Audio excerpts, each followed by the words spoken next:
अपूर्वा लेकर आई हूँ आपके लिए देवदीप मजूमदार की कहानी, जिसका नाम है पहला प्यार। देवदीप जी वैसे तो पश्चिम बंगाल के रहने वाले हैं, पर अपना ग्रेजुएशन उन्होंने जयपुर राजस्थान से किया है। कहानी पढ़ना और लिखना दोनों में ही वो रुचि रखते हैं। तो चलते हैं उनके इस कहानी के सफर पे। पहला प्यार। कहते हैं किशोरावस्था में होने वाले प्रेम को आमतौर पर हम केवल एक आकर्षण के रूप में देखते हैं।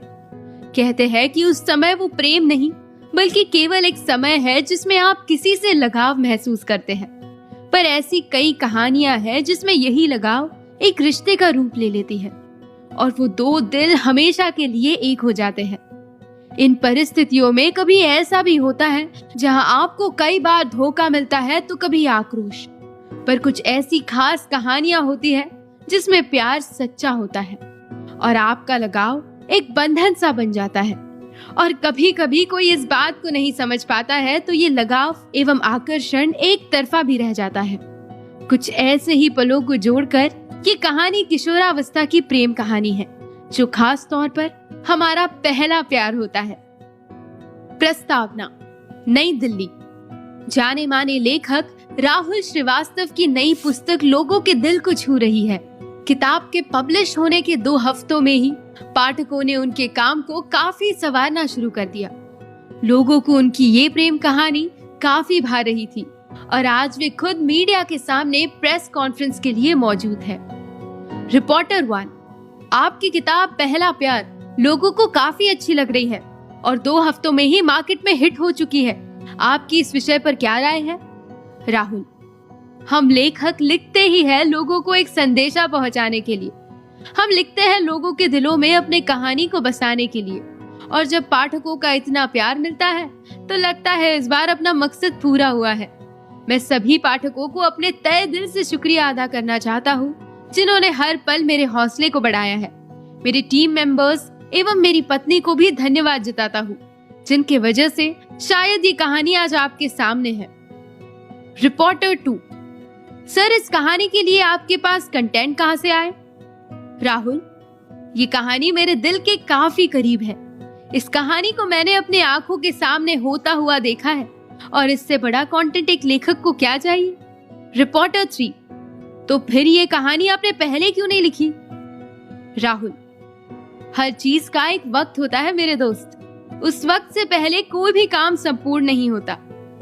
रिपोर्टर 4, मतलब सर आपके सारे कैरेक्टर सच है और मोनिका जो कैरेक्टर है क्या वो भी? राहुल, मोनिका की मदद से ही मैं इस कहानी को पूरा कर पाया हूँ। उसके मदद के बिना अंतिम अध्याय अधूरा ही रह जाता और शायद मैं इसी वक्त की बात कर रहा था। और मैं आप लोगों को उनका डिटेल्स तो नहीं दे सकता, पर शायद वो अब मुझे टीवी पर देख रही होंगी। वही दूसरी तरफ कोलकाता दमदम। मोनिका अपने टीवी पर राहुल की कॉन्फ्रेंस सुन रही थी। आंखें अभी से ही नम थी और हाथ में किताब था। 2 हफ्तों में आज वो किताब को पढ़ने का हौसला जुटा पाई थी। पहला प्यार, आरफ का मोनिका। अध्याय 1, मुलाकात।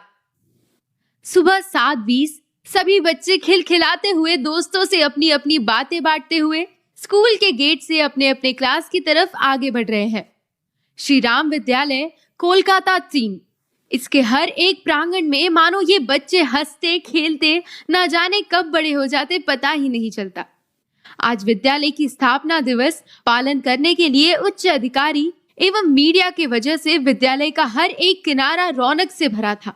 आज से 50 साल पहले 1960 में डॉक्टर अनिरुद्ध राय ने इस विद्यालय की स्थापना की। 7:30 बजे सुबह की सभा में सारे बच्चे, शिक्षक, प्राचार्य एवं चीफ गेस्ट सभी मौजूद थे। बच्चों ने काफी अच्छे से उत्सव का महसूर किया। 9 बजे अब सभी बच्चे की रेगुलर क्लासेस शुरू हो गई। वही कक्षा 9वीं में सब बच्चों के बीच उत्तेजना, कौहलता और थोड़ा शोरगुल होने लगा। ये देख विद्यालय का हेड बॉय उनके कक्षा में प्रवेश किया। हेड बॉय, क्यों इतना शोर मचा रहे हो आप लोग? विद्यालय में अभी भी आए हुए अतिथि मौजूद है, कृपया शांति बनाए रखें। इतने में विज्ञान की टीचर श्री अखिलेश शर्मा कक्षा में आ गए। बच्चे, good morning teacher. Akhilesh ji, good morning बच्चों, आज हमारे बीच एक नई विद्यार्थी का दाखिला हुआ है। बेटा आप इधर सबके सामने आ जाओ। बिल्कुल परी जैसी जिस्मानी, मानो स्वयं परी ही हो। दूध जैसी सफेद, उसके काले आंख मानो इतनी गहरी है कि कोई उसमें झांके तो वही बस जाए। उसके होठ बिल्कुल गुलाब की पंखुड़ी से गुलाब। अपने उम्र से ज्यादा प्रौढ़, बिल्कुल मोह लेने वाली ये लड़की अब पूरे क्लास के सामने आ गई। अखिलेश जी, बेटा अपना नाम और अपने बारे में कुछ बताओ। लड़की, मेरा नाम मोनिका कुमारी है। पापा का नाम श्री बीरेंद्र कुमार है। माँ का नाम सुनीता कुमारी। मैं इससे पहले जगदीश स्कूल विद्यांचल में पढ़ती थी। फिर अभी मेरे पिताजी का यहाँ ट्रांसफर हुआ है। मेरे पिताजी सीनियर इंस्पेक्टर है। उम्मीद है आप सभी मेरे दोस्त बनेंगे। धन्यवाद। इसी बीच में जब मोनिका अपने बारे में बता रही थी, उस पर पूरी कक्षा नजर गड़ाए बैठा था।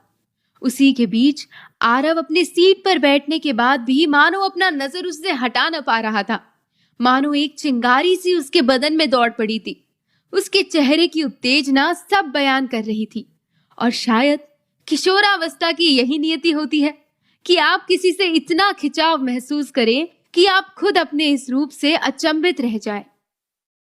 अध्याय 2, नजर। मोनिका को देख आरव में जो उत्तेजना मची थी वो रुक रहा था। मोनिका को आरव के बगल वाले श्रेणी के ठीक बगल वाले डेस्क पर अखिलेश जी ने बैठाया। ये देख आरव मानो खुशी से फूले ना समा रहा था। वो उसकी एक झलक से इतना प्रभावित हो उठा था मानो उसे संसार की सारी खुशी मिल चुकी थी। और हो भी क्यों ना, उम्र ही ऐसी थी। लड़कियों पे आकर्षित होना तो इस वर्ष में आम बात है। इस उम्र में एड्रेनलिन का प्रभाव आरव की हरकतों में साफ नजर आ रहा था। आरव क्लास के टॉपर में से एक, पढ़ने में तेज, खेलकूद में आगे, सब पाठ्यक्रम में भी आगे, मोटा सा गोल गाल लंबा चौड़ा लड़का था। लड़कियों के मामले में अगर बोला जाए तो काफी शर्मीला था। स्कूल में सभी शिक्षक उसे पहचानते थे। कक्षा में भी काफी रौब चलता था उसका। आरव ज्यादातर अपने दोस्तों के साथ ही बिताता। टिफिन में दोस्तों के साथ खेलना और कक्षा में पढ़ाई करना, बस इन्हीं चीजों में रुचि रखता था। मगर अचानक मोनिका को देख जो उसे हो रहा था, ये एहसास उसके लिए नया था, रंगीन था, अच्छा था और उसे वो इन लम्हों को खोना नहीं चाहता था। गणित का क्लास चल रहा था मगर आरव का मन उसके दाएं तरफ बैठी मोनिका पर ही था। छुप छुप कर उसे देखना मानो उसकी आदत हो गई थी। और उसी बीच मोनिका ने पलटकर उसे देखा। उसी समय आरव ने अपना मुंह फेर लिया। मोनिका मन ही मन हंसी और क्लास में ध्यान देने लगी। क्लास के बाद जब मोनिका बाहर की ओर जाती, आरव भी उसके पीछे पीछे जाता। हर समय मानो उस पर नजर रखता और जैसे ही मोनिका उसके तरफ देखती वो स्तंभ हो जाता। उसकी नजर मानो तीर जैसी आरव को आकार लगती। उसके एक झलक से मानो उसका दिल घायल हो जाता।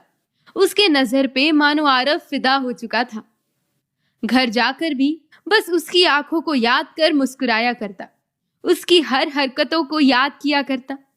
अगले दिन विद्यालय में, एक्सक्यूज मी, आरव पीछे पलटकर देखा और स्तंभ जैसे खड़ा रह गया। अध्याय 3, दोस्ती। मोनिका। Excuse me. आरव पीछे पलटा और अचंभित रह गया। मोनिका को देख मानो वो हक्का बक्का रह गया। उसे लगा कि शायद अब सबके सामने उसका भांडा फूट जाएगा कि वो मोनिका को छुप छुप कर फॉलो करता है और इन्हीं भावनाओं में डर कर कहीं खोने लगा। मोनिका। एक्सक्यूज मी, तुम ही आरव हो ना? आरव।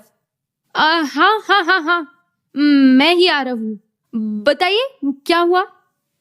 सामने सारे दोस्त उसकी हालत पर मजाक उड़ा रहे थे। मोनिका ने यह देखा। मोनिका। नहीं, वो विक्रांत सर ने कहा कि मैं तुम्हारी कॉपी से नोट्स ले लूं, इसलिए अगर तुम्हें कोई परेशानी ना हो तो। आरव। अरे हाँ हाँ, क्यों नहीं, चलो चलो मैं देता हूं।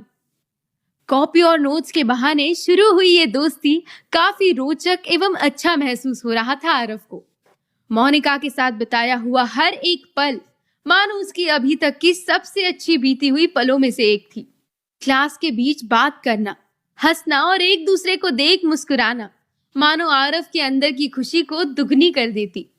उसके साथ बिताए हर पल उसे रोचक लगती। उससे की हुई बातें उसे जादू सा लगने लगा था, और हो भी क्यों ना। इस उम्र में प्यार क्या होता है ये हमें कतई मालूम नहीं होता, पर एक दूसरे पर आकर्षण का काफी प्रभाव पड़ता है। वैसे ही जैसे आरव का मोनिका पे आकर्षण था, पर वो किसी को ये बात जताना नहीं चाहता था, ना अपने दोस्तों को ना किसी और को। पर चोरी कहाँ ज्यादा दिन छुपती है। सिंधु, आरव का करीबी दोस्त, उसको इसके भावनाओं के बारे में शंका पहले से ही लग चुकी थी, और उसने खेल खेल के माध्यम से इस बात को आरव की जुबानी निकाल ही ली, और बदले में अपनी क्रश का नाम भी बताया। और ये सुन आरव भी खुश था कि चलो उसका यार उसके साथ था। मोनिका साथ आरव की दोस्ती कम समय में ही काफी गति पकड़ ली। आरव को लगने लगा कि अब शायद उनके बीच दोस्ती से कुछ ज्यादा है। वो मोनिका की हर बात गौर से सुनता, उसको हर काम में मदद करता और मोनिका की हर प्रतिक्रिया पे फिदा हो जाता। उनके बीच की ये संबंध अब काफी अच्छी हो गई थी। सुबह स्कूल आने की बात की हेलो से घर जाते वक्त की बाय में मानो आरव खुशी से डूबा रहता, पर मोनिका का नजराना अलग था। वो उनके बीच दोस्ती ही देखती और दोस्त ही रहना चाहती थी, मगर आरव इस दोस्ती को आगे बढ़ाना चाहता था, क्योंकि आरव की भावनाएं उसे मोनिका के प्यार की तरफ धकेल रही थी। अब कुछ दिनों से मोनिका काफी परेशान नजर आ रही थी। चेहरे पर उसकी उदासी साफ नजर आ रही थी। आरव ने उससे कई बार पूछने की कोशिश की, पर उसने हंसकर टाल दिया। गेम्स का पीरियड था। आरव अपने दोस्तों के साथ मैदान गया हुआ था। फिर कुछ समय बाद उसने अपनी नजर दौड़ाई, पर मोनिका मैदान में न थी। वो अपने मन की जिज्ञासा जगाए हुए कक्षा की ओर बढ़ा। क्लास में घुसते ही उसने मोनिका और अभिषेक, जो कि मोनिका का बचपन का दोस्त और पारिवारिक दोस्त है, उनको बगल बगल में बैठा पाया। दरवाजा बंद था और बस वो दोनों ही क्लास में थे। ये देख आरव थम सा गया, और आरव के अंदर आते ही उनकी बातें बंद हो गई। ये देखकर आरव का मन और बैठ गया। दोनों ही आरव को काफी तिरछी नजर से देख रहे थे। ऐसा मालूम हो रहा था कि वे आरव की मौजूदगी से कतई खुश न थे। आरव ये देखकर जल्दी से अपने बोतल से पानी पिया और रूम से निकल गया। अध्याय 4 अतीत। क्लास से निकलने के बाद आरव के मन का ठिकाना न रहा। वो सोच भी नहीं पा रहा था कि ऐसे कैसे अभिषेक उससे बिना बताए ये कर सकता था। वो काफी उदास हो गया। उसके मन की सारी खुशी, सारी रौनक गायब हो गई। वो उनके बीच की ये गहरी बात को जानने के लिए बेचैन था। देखते देखते दिन गुजर रहे थे। मोनिका और आरव के बीच अब ज्यादा बातें ना होती। आरव मोनिका को हमेशा गौर करता। वो अब भी उतनी ही परेशान नजर आती जितना वो पहले थी। आरव भी हिम्मत ना जुटा पाता। सोचता कि क्या पूछूं, कैसे पूछूं। अब है तो केवल दोस्त ही, अगर कुछ पूछने से वो बुरा मान गई तो। बस इन्हीं बातों को सोच आरव पीछे हट जाता। कई दिन बीत गए। फिर एक दिन आरव और अभिषेक को रिया मैडम ने कक्षा 6 को निगरानी रखने को भेजा। आरव ने इस मौके को अपना सही समय समझकर बातों बातों में अभिषेक से पूछ ही लिया। आरव, वैसे एक बात बता अभी, आजकल मोनिका काफी परेशान नजर आती है और तू उससे बातें करता है, तो कुछ हुआ है क्या परिवार में? अभी नहीं, परिवार में तो नहीं, बल्कि उसका ब्रेकअप हो गया है। आरव अकबकाता हुआ, क्या हो गया? अभी ब्रेकअप। निकुंज उसका बॉयफ्रेंड, मतलब एक्स बॉयफ्रेंड ने उसे धोखा दिया, ये उसका मानना है। तो उसने मुझे बस एक फेक फ्रेंड्स बुक अकाउंट बनाने के लिए बोला, जिससे वो इस बात को चेक कर सके। तो उसी बारे में बात कर रहे थे हम लोग। बेचारी काफी परेशान है, टूट सी गई है, अब करे तो करे भी क्या। ये सब सुन आरव बस कहीं भाग जाना चाहता था, कहीं दूर भागना चाहता था। मानो धप से पूरा आसमान उस पर गिर पड़ा और ये दबाव उस पर काफी ज्यादा हावी हो रहा था। अभी सुन, तू उसको ये सब मत बताना। उसने मुझे मना किया था किसी को बोलने से, पर तू तो अपना यार है। सारी भावनाएं, सारी हंसी मानो कहीं ओझल सी हो गई। आरव अब काफी शांत रहने लगा। निकुंज नाम से ही उसका मुंह आग बबूला हो जाता और इस बारे में वो मोनिका से एक शब्द ना कह पाता। अपने दिल की बातें ना बता पाता और ना ही कुछ कहने की हिम्मत होती। पर उसको परेशान देख रह भी ना पाता और बचकानी हरकत कर उसे हंसाने की कोशिश करता, और जब भी सफल होता वही उसकी हंसी का कारण बन जाता। मोनिका कभी आरव को भी अपने इन बातों एवं परेशानियों का जिक्र नहीं करती। वो शायद अब किसी पर भरोसा ही नहीं कर पाती, या फिर उसे इन बातों को सोच और गुस्सा आता तो वो उस बारे में बात ही नहीं करती, ना अपनी सहेलियों से और ना ही आरव से। पर क्या इन सब के बावजूद आरव मोनिका को अपने दिल की हालत बयान कर पाता है? वो चिल्ला चिल्ला कर बस उसे कहना चाहता था, मोनिका आई लव यू, मैं तुमसे बेशुमार प्यार करता हूं। अध्याय 5, truth and dare. Monika, Aarav सुनना, जरा मेरी विज्ञान के प्रैक्टिकल की आकृति कर देगा। आरव, ऐसे कैसे कर दूं? मुझे भी कुछ चाहिए। मोनिका, क्या चाहिए? मन ही मन आरव उससे अपनी दिल की बात कहना चाहता था, बनना चाहता था उसकी खुशी का कारण, भुलाना चाहता था उसके अतीत को। बस मोनिका को अपने बाहों में लिए प्यार महसूस करना चाहता था। मोनिका, आरव क्या हुआ तुझे? बोल क्या लेगा? आरव, बस छुट्टी टाइम आइसक्रीम खिला देना। मोनिका, जरूर। आरव जब भी मोनिका को देखता तो उसके हंसी एवं सुंदरता से मंत्रमुग्ध हो जाता। उसकी हर प्रतिक्रिया पर मानो आरव की अलग अनुभूति रहती। वो मोनिका की सच्चाई जानने के बाद मानो उससे और भी ज्यादा प्यार करने लगा था। उसने अपने दिल में एक अलग सा घर ही बना लिया था उसके लिए। दिन बीतते गए, क्लास में अब सबको लगने लगा कि आरव का दिल मोनिका पर आया है। सब उसे चिढ़ाते, ये बात मोनिका भी सुनती पर उसे ये मजाक ही लगता। उसने कभी आरव को इस नजर से देखा ही नहीं और ना ही कभी गहराई से इस बात पर गौर किया। वो तो अब इन सारी चीजों पर पड़ना ही नहीं चाहती थी।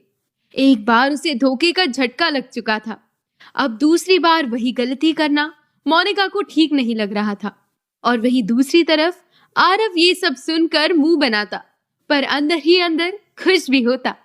एक दिन सब मिलकर ट्रुथ एंड डेयर खेल रहे थे।